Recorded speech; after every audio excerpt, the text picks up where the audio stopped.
좋은 책이란 본인에게 도움이 되는 책, 그 책이 바로 좋은 책이라고 생각합니다.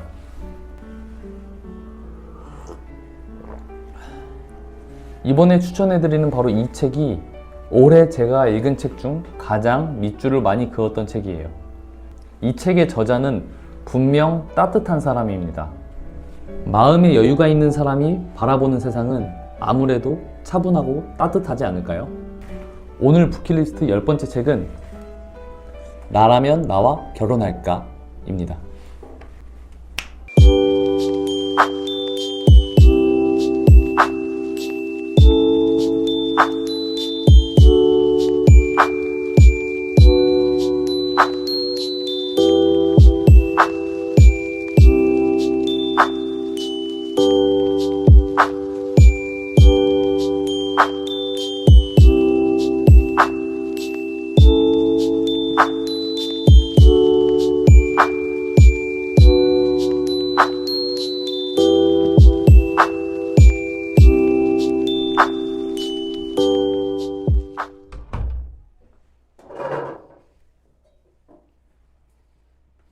이 책을 서점에서 골랐던 이유는 제목이 확 와닿았기 때문이에요.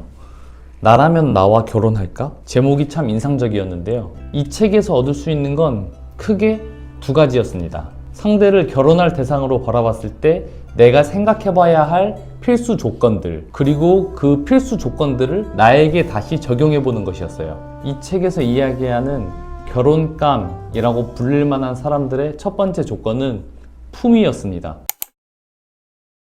품위 있는 사람은 반성할 줄 아는 사람이고 예의를 지키는 사람, 쉽게 흥분하지 않고 자기 고집에 매몰되지 않는 사람, 그리고 언제 어디서나 적절하게 행동하고 늘 여유 있고 넉넉하며 상대방에 대한 너그러운 마음을 갖고 존중할 수 있는 사람이라고 품위 있는 사람을 표현했어요. 이 품위에 대해서 생각을 하다 보니까 제 스스로가 많이 부끄러워지는 포인트였습니다. 내 품위는 과연 얼마나 될까라고 생각을 해보게 됐거든요. 그러면서도 저는 이 책에서 말하는 품위 있는 사람을 결혼할 사람으로서 찾고 있었던 것 같아요. 내가 품위 있는 사람이 되어야 품위 있는 사람이 나에게 오지 않을까 하는 생각을 해보게 됐어요. 그리고 이 책에서 강조했던 말은 절대 품위는 경제적인 자유로움에서 오는 것은 아니다. 이 말에는 저도 분명 공감했습니다. 사실 제 견해로는 품위는 감사함에서 시작되는 거라고 생각해요. 감사할 줄 아는 사람이 모두 품위가 있는 건 아니지만 품위 있는 사람들은 보통 감사할 줄 아는 것 같더라고요.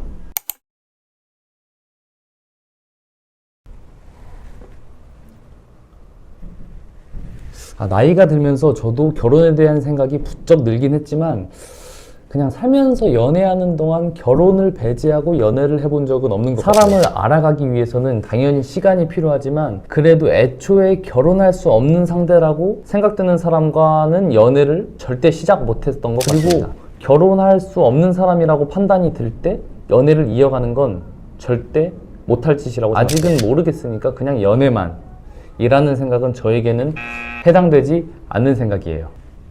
그러니까 이 결혼 선배들이 말하잖아요. 결혼은 현실이다.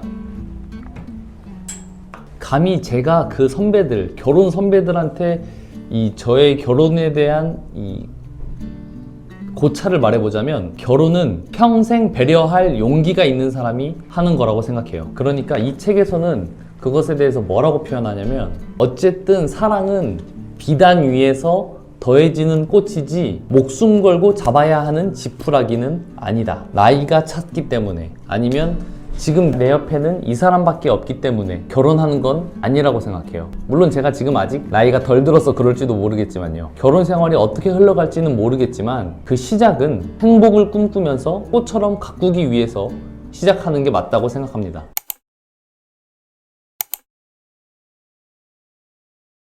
아니 그러니까 제 말은 평생 배려할 용기를 가진 사람이 하는 게 결혼이다 라고 생각한단 말이에요. 그러려면 내 고집과 이 성장과 변화에 대해서 구분할 수 있어야 돼요. 이게 내 고집인지 아니면 정말 성장하기 위해서 변화를 주려는 것인지 잘 생각해 봐야 된다 이 말입니다. 상대를 바꾸려고 하는 건 정말 미련한 짓이에요. 그게 왜 미련한 짓이냐? 상대려고 바꾸려고 하는 나 자신도 안 바뀌니까. 나부터 안 바뀌는데 어떻게 상대를 바꾸겠어요? 이 책에서도 이것에 대해서 뚜렷하게 말해주는데요. 결국 내가 바꿀 수 있는 건 나 자신뿐이다. 제 생각에는 그것도 쉽진 않지만 어쨌든 있는 그대로의 나를 사랑해줄 사람은 과연 없을까? 하는 생각은 틀린 건 아닙니다. 분명 물론 있을 거예요. 하지만 내가 지저분하고 게으르고 이기적인데도 그럼에도 불구하고 나를 이대로 사랑해줄 사람을 찾는다면 단 한 번인 인생에서 복권이 되길 꿈꾸는 것과 다름이 없다 라고 저자가 이야기해요. 명심해야 될 건 그러한 삶의 방식이 잘못됐다고 말하려는 건 절대 아니에요.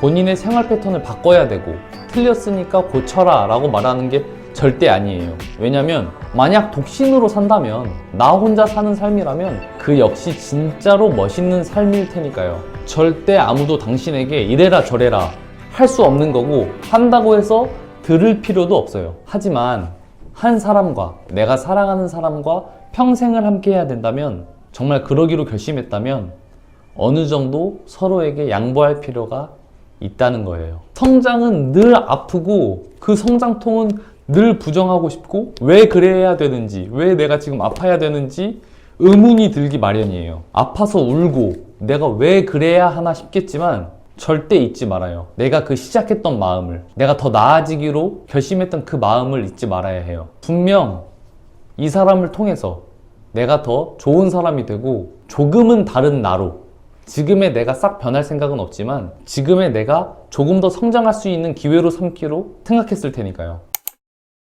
마지막으로 이 책에서 밑줄 그었던 두 문장을 한번 이야기해 볼게요. 내가 더 친절하고 상냥해야 될 사람은 누구일까? 그건 바로 나에게 가장 소중한 사람이다. 두 번째, 마음을 주면서 대가를 바라지도 말고 서운해하지도 말아라. 그저 참을 수 없어서 터져나와 버리는 사랑하는 마음일 뿐이니까. 제가 정말 많이 생각해 본 문장들이었고요. 지금 내게 주어진 것을 더 감사하고 내가 사랑하는 사람을 더 열렬히 사랑해야겠다는 마음을 굳게 다져야겠습니다.